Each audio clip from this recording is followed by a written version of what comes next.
So today I want to talk to you about rejection.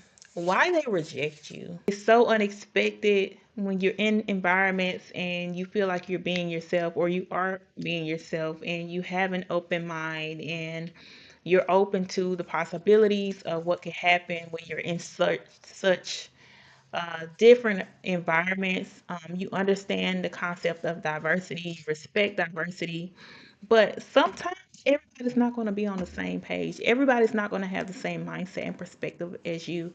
One thing about it, how people often say rejection is a form of protection, which it is in a sense, because the ones that reject you are not going to keep you from fulfilling your purpose.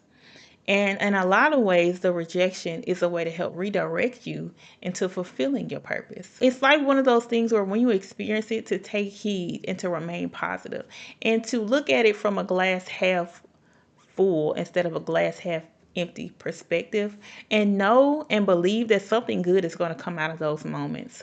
They didn't reject you because there was something wrong with you. You didn't experience rejection because you weren't good enough. You didn't experience rejection because you weren't talented. You experienced that rejection because there was something about you that made another person feel like they didn't measure up. It was something so good about you that somebody felt like that they couldn't compare. It was something so good about you that somebody felt like that they couldn't compete. And because they didn't like how inferior they felt, they decided to push you away so that for their own comfort. So it's not about you at all. The rejection was never about you. It was never about you.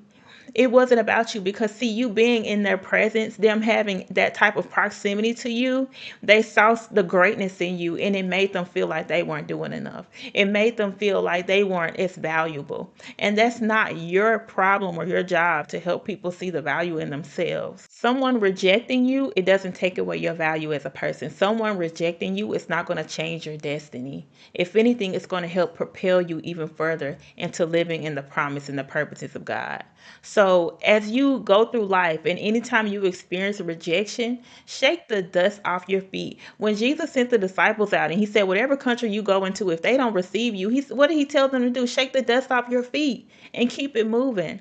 And we have to have that attitude of resilience when we experience rejection in any capacity in life, because we cannot allow it to stop us or hinder us or cause us to be stagnant, because it does not matter. Let it make you.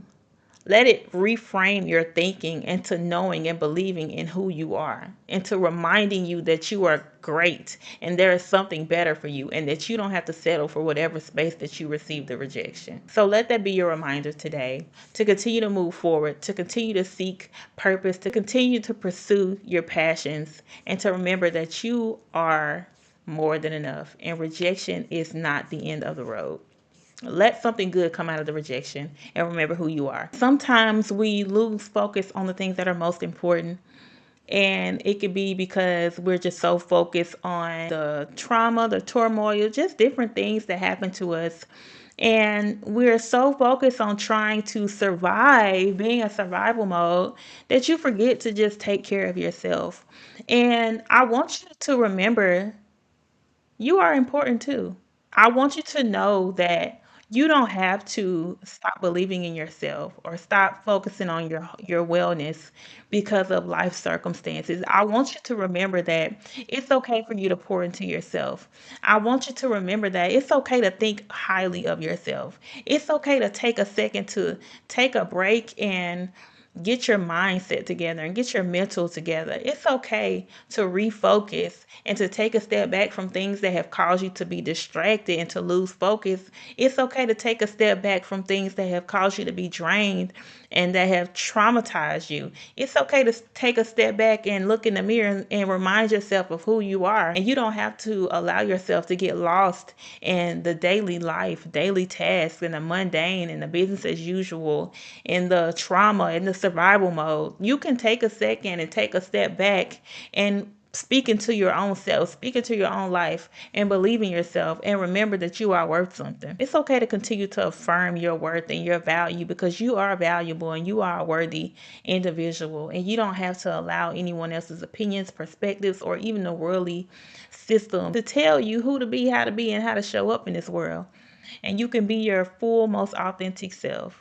because the best version of you is the version of you that chooses you every day.